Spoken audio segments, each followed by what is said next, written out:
Hello, everyone, and welcome. Welcome to the Youth Leading All the Way panel discussion. I am Dr. Suchi Gaur. I'm the Director of Global Engagement and Impact at World YWCA, and I'm your moderator for today. We kickstarted the event with powerful showcases of youth-led solutions from across our three streams: local solutions, the accelerator program, and national projects.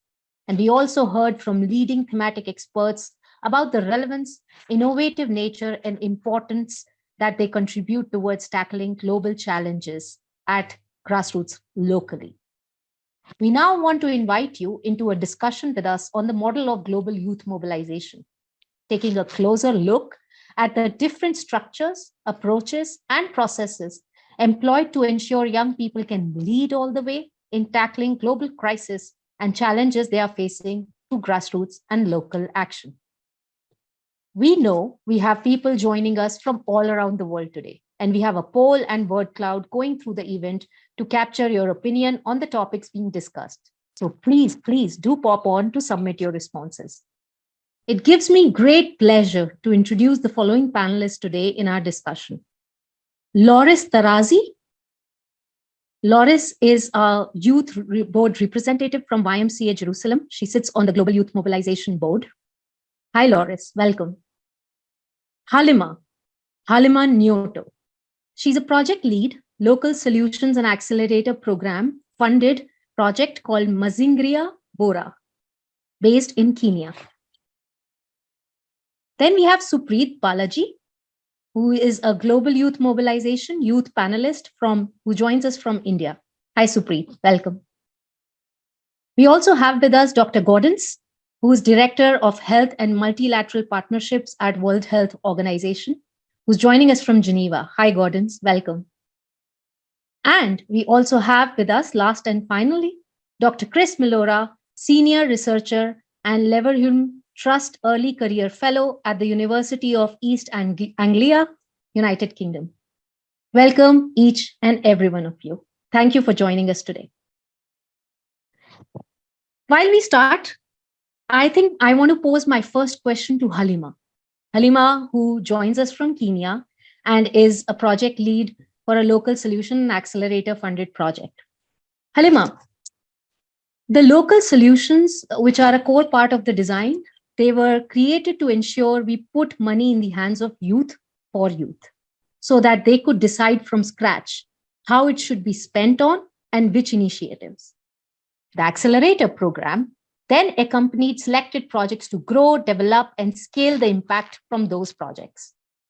What do you think, as a grantee of local solutions and a part of the accelerator program, is most satisfying about this model and the approach in your experience as the designer and implementer of a project awarded?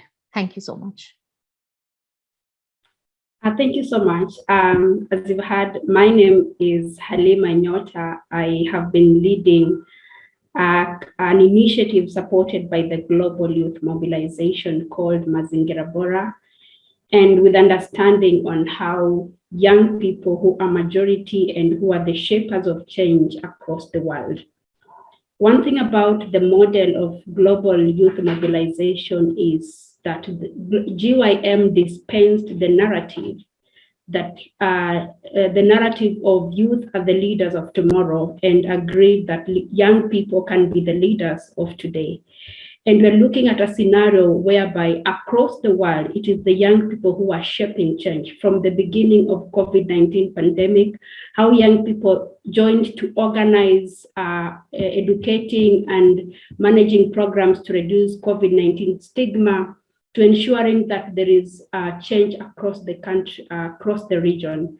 For me, one thing that I would wish to emphasize on that, yes, young people are doing a lot, but they struggle getting opportunities, getting platforms, and getting funding to accelerate and even kickstart their ideas and their project.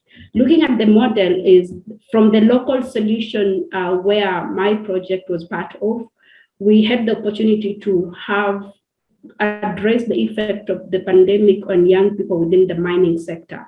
And this was not just for me, but young people across the region. So what it means to us is that Yes, we have a lot of young people doing a lot of work, but if each and every stakeholder can take the model of global youth mobilization, where we are able to identify the ideas the young people are having, we are able to support, to connect and promote. I think that is something we need to also champion for. And giving young people micro grants, which can help them initiate the ideas and put into action. Another thing is the model of accelerator funding was to be able to promote and connect those initiatives that receive the local solution so that they're able to create more impact, reach more people, and also grow in terms of programming, financial system management, training, mentorship, and all that. And which is something each and every young person need across the world. And I think this is a model that I will recommend, and it is a conversation that each and every donor need to start having a conversation on. Thank you, Sushi. Thank you, Alima. I really like when you said young people shaping change. It's not just young people being part of change, but young people shaping change. And that truly was the intent when we did the local solutions and accelerator program design. I want to move on to Supreet.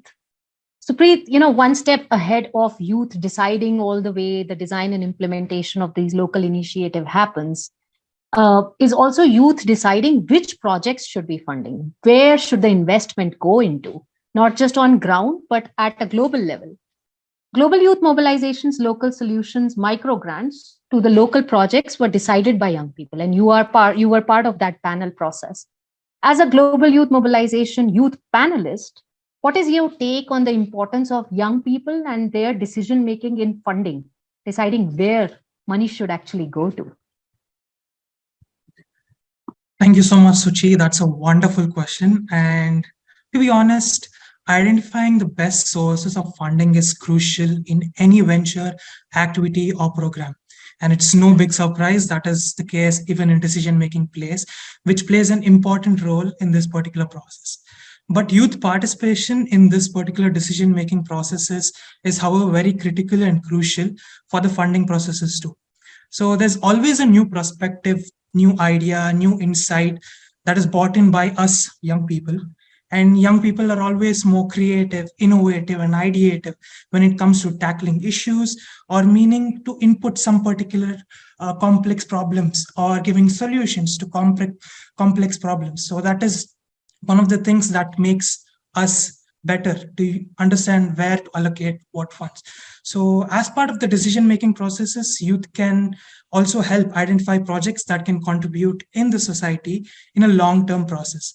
And furthermore, bringing the young people into the decision-making process can also provide an opportunity for us young people to gain invaluable experiences and develop critical skills. So giving a very brief example of my time at the GYM Local Solutions Reviews. So we first had to individually review the projects. And when we sat together as a group, we were able to understand a particular project in a very different perspective as the power of global youth panel was there. So it was the biggest wheel of success towards the local solutions part, according to me. And the GYM panel review meetings brought diverse perspectives, knowledge, skills from different parts of the world. And it also brought in particular diverse realities of expertise and experiences with languages. So the feedbacks, the questions or projects that were very unique every time, these projects or these feedbacks that were given by youth panelists were helpful for understanding which project has the pros, cons, what is the good part of it, how we can make sure this particular project can be a huge success. So it is not only about granting, but it was also helping the project representatives reapply in the next round to make sure that that project can be implemented in their particular locality or particular place. So young people are often the ones who are more innovative, as I told. And the best part is we as young people have a lot of ideas, a lot of skills, but we don't have the financial support. But when young people are there in the particular board and when they're represented, okay, there's other young person who's doing such a wonderful job. I can support him by actually helping him take the decision or helping the donors. Okay, this is a particular person who's doing so good. And who better understand a young person than a young person? So I would like to end this particular quote that I always loved with. So we young people are not only the leaders of tomorrow, but today too. So believe in us and we can bring in change. Thank you. Thank you so much, Supreet. I particularly enjoyed what you spoke about the diverse piece, the diversity piece, that sitting on a panel with youth coming from so many different experiences, languages, realities, and making that decision together. It adds to actual investment going in the right direction. So thank you so much. I want to move to Loris now quickly. Loris, you've been there since start. You have been a Global Youth Mobilization board member and a youth representative from the YMCA. You have been part of the governance and the operational aspects of the program as well. Decision making at the governance levels is rarely where young people see honest representation and leadership. And we want to deep dive because at Global Youth Mobilization, we had a whole model which supported youth leaders at governance and operational level. So we want to hear more from you about your experience and the role you played, and how do you think that's important? Thank you. Hi, everyone. I would like to welcome you all. I mean, looking back at it, what a journey, and also what an honor to be able to represent the young people from all of the YMCAs and other organizations as well through my fellow board representatives. I got to have a close look and be inside where all the decision-making process, and I can testify that so far it has involved youth, honestly. And at this point, I think young people not only want to be seen or heard, but also we want our words to be taken into consideration, to be discussed and looked into. And through my sweet journey with the GYM, it has proven to do so. And it sets such a great example for other organizations or initiatives that intend to start involving young people in all sorts of their decision-making levels. And we as representatives on the board, our journey has been filled with valuable lessons that we got to learn from our colleagues on the board, the CEOs, and of course the project team, and in my case, the team from my organization as well. And because of how the GYM model is built, it was part of our role. We got the chance to stay close to other young people inside the GYM, local solutions, national projects, and youth panelists, and especially like we have here Supreet, who has just shared his wonderful journey. We were part of these youth panels and we got to chair them. And we had the great chance to reflect and share with them the lessons that we have learned on the board. So I think it was such a great kind of healthy loop that all of what we learned from the GYM, we got to use inside the GYM as well to further enrich the experience and the process of it. And I also would like to share that, like, for example, from my case, I considered one of my roles is to stay relevant and connected as much as I can with young people, locally, nationally, and internationally through the YMCA as I am representing them. So stay connected, listening to them and connecting with people and young people from all around the world and the YMCAs on different levels has helped me a great deal. And I've got to know their challenges, the different approaches each one follows in case of a challenge. And I hope, while sharing my journey with them, I got to inspire and motivate other leaders to start involving more young people in the decision-making process. And I think it's a lesson I would like to share that, like, even if you're in a high-level decision-making process, staying personally connected with people on the grassroots level is crucial, as what you're doing or deciding is affecting them directly or indirectly. And I think it's a step that should be taken, and it is a responsibility to all of the aspiring leaders of today and tomorrow as well. Thank you. Thank you, Loris. That was inspiring, especially the whole piece around how within the model, what you were learning, you were able to connect it to the different layers of the youth engagement piece that the model had in build design, and yet inspire, working closely with the CEOs and inspire other leaders within your circle to be part of the decision making and governance. Now we have heard from all three of you who have played critical role in making this model is truly youth leading all the way. We want to now move to Gordon's and Chris, who are going to share some light on what their reflections are on this that all three of you have shared. Let's start with Gordon's. Gordon's, as the Director of Health and Multilateral Partnerships at World Health Organization, an observer on the Global Youth Mobilization Board, and a key initiator of Global Youth Mobilization Initiative, what has been the journey for you? What has the learning been for you looking at this from a WHO perspective in enabling youth to truly lead all the way through this initiative? And secondly, would you say, what would you like to say about the importance of taking risks when it comes to innovation and funding? This was a risk in a new style of funding that was done.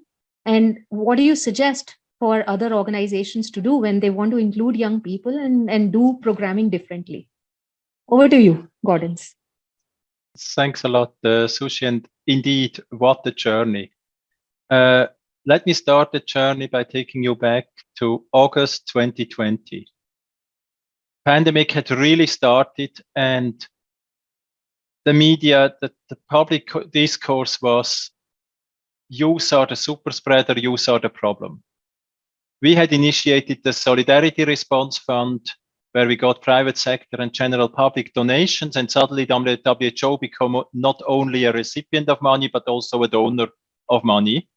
And we had the board of the steering committee of the Solidarity Response Fund with Mike Ryan and Maria van Kerkhoff. And after the steering committee, we were discussing, and Mike was saying, as long as we see youth as the problem and not youth as the solution, we will not get out of that pandemic. I went privately to visit a friend in Kandersteg. I must admit, I ignored that Kandersteg is in the 100-year International Scout Center. And I ignored that that friend was a scout, who then brought me in contact with Julius Kramer, one of the youth representatives on the Global Scout Board. We invited him for dinner and discussed, and we realized that there is an opportunity to engage youth. And he immediately said, I put you in contact with Ahmed Al-Hendawi, the Secretary General of the Global Scout Movement. 2 weeks later on a Zoom call, and he was speaking of the Big Six, but by then the Big Six CEOs had met at the CEO level, had co-organized a conference, but had never engaged and activated their 250 million members, which is the collective membership of the Big Six. So he was asking, could you support? I said, bring a proposal. Literally 3 weeks later, we had a 5 million proposal on the table. 2 weeks later, we had decided by October to support the global youth mobilization and to get started. So, and then the journey of and I think it's also a very successful model, that the overall steering was done in a joint board, the 6 CEOs, 6 youth reps, myself for WHO and a colleague from the UN Foundation, while the actual funding decisions were done purely amongst youth. So the overall steering, where you need the experience, it's the experience with youth, and the concrete decision of which project deserves selection was youth only. And I think that was part of the real success of that model. We then continued the journey and realized we want, on the one hand, to continue to work with the global youth mobilization, even when it now goes in a 2.0 version in a future collaboration, and WHO will remain highly engaged.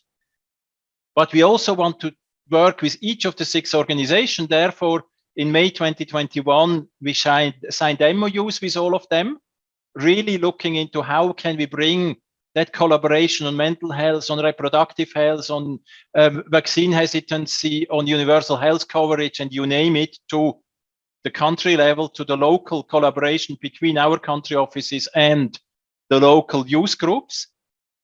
And looking forward, I first would want to encourage other donors. Yes, we took that risk, highly successful by moving so quickly and to seizing the opportunity. And I would never have been dreaming how much we get out of that money, because 2 million people impacted.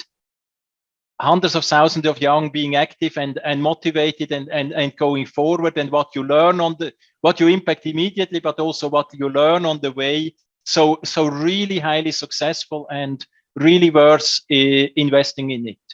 WHO didn't stop there. We also just created the WHO Youth Council, where actually the YMCA and the World Scout movement are also represented, where we deliberately took health youth organizations such as the Medical Student Association and non-health such as the Big Six members into the same youth council. I had the privilege of chairing that meeting 10 days ago. Absolute fascinated, and we brought them in contact with the member states meeting at our executive board. There is really a motivation to go forward.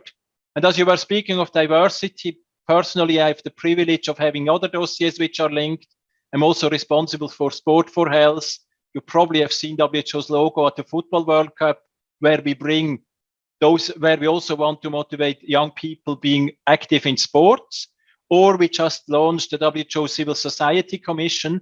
Since youth NGOs are also NGOs, I encourage all of your organization, be it the Big Six or others, to join that movement for all civil society really being active in health. But basically, huge success, and looking forward to see even more with GYM 2.0. Thank you so much, Gordon.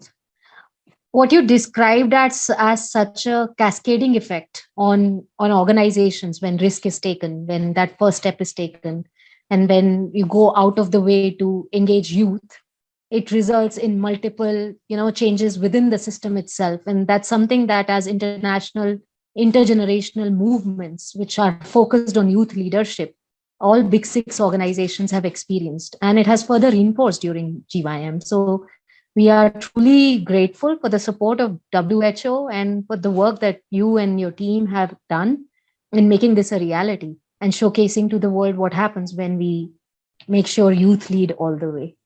I want to move now to Chris quickly, because Chris, you bring a very external and very valuable outsider kind of perspective to this conversation here. But you are not an outsider to the world of youth leadership and youth engagement. What, according to you, are the key takeaways that funders, partners, organizations need to take from this when it comes to we are not being tokenistic in our approach in engaging youth and making sure youth are leading processes? Over to you. Right. Thank you very much, Suchi, for that question, and thank you to all the young people and to Dr. Gaudens for your contributions, thought-provoking contributions. So, what are my three? I have three key takeaways from just listening to the panel. The first one, I think that meaningful youth engagement often begins by recognizing that often young people already have brilliant ideas and solutions to solve local issues that concern them. So for me, the youth-led and youth-focused grant-giving mechanism that our colleagues and our young people have just presented, this is, I think, a very good example of the kind of empowerment that is facilitated when we recognize the solutions and initiatives that young people are already doing in their communities. So for me, meaningful youth participation is less about, telling people or telling young people what to do, but more about supporting young people's pre-existing social action, may that be through providing them with resources and recognizing their leadership skills, so that all of this could be sustained and even scaled up, just like in the examples that you've given earlier. Second, for me, what I'm getting from the contributions is that meaningful youth participation is also about intergenerational solidarity. So I think the goal is not to eliminate adults in the conversations, and give young people all the power. I think what is really inspiring, and also the advocacy of Dr. Gaudens in sort of putting up this group, very instrumental in putting up this group, is that it is when adults and younger generations understand and work with each other to neutralize some of the power inequalities that exist in our society between younger and older generations. So you have you have examples here, for example, of mentorship, examples of advocacy from leadership boards. We have examples here of providing young people a seat, powerful seats at the governance bodies. So these examples is where we can really see the impactful results that benefits not only the wider society, but also the young people themselves. So that's my second point about intergenerational solidarity. And the third really is really drawing from some of the examples of Loris and also of questions around diversity, which is really the fact that meaningful youth participation for me is about recognizing that young people or the youth, they are not a homogeneous group as if, as they are often characterized like Gen Zs and millennials and all that. We are attaching characteristics to a whole generation. But I think there are lines of segmentations and inequalities even within the youth cohort. May that be, on the basis of one's geography, gender, social status, disability. So what our colleagues have said earlier about making sure that global conversations are being applied to local solutions and local discussions is really important. So questions such as how do we engage, for example, a young woman with disability? Or how do we take into account the barriers to participation of young people from a particular race or ethnicity? I think these are really important questions. And for me, any effort towards involving young people meaningfully need to take into account first of context, but also of the intersecting identities that young people have.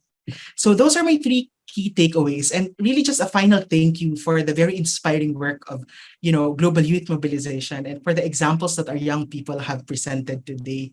Sometimes youth participation can sound very idealistic, but I think your example is a proof that meaningful participation could happen. It could become a reality. So thank you for that, and all the best in the future. Thanks. Thank you, Chris. It was really interesting, what you summarized. And I was really intrigued, particularly by the intergenerational piece that you mentioned. And we know as societies, there is a whole culture of alienating generations and saying, we know better. This generation didn't know. That generation knows better. But what we are trying to talk about is that all the generations need to work together in order to find solutions to biggest problems of the world. And your thoughts and what today we have heard from all the panelists here has been extremely invigorating.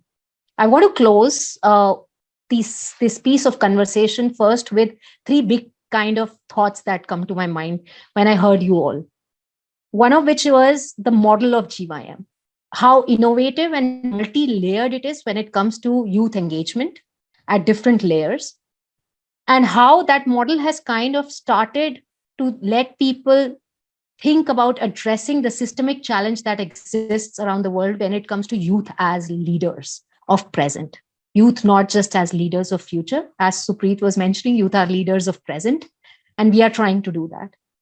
The second big piece is the role of intergenerational youth-centered movements that are engaging young people around the world, like Big Six.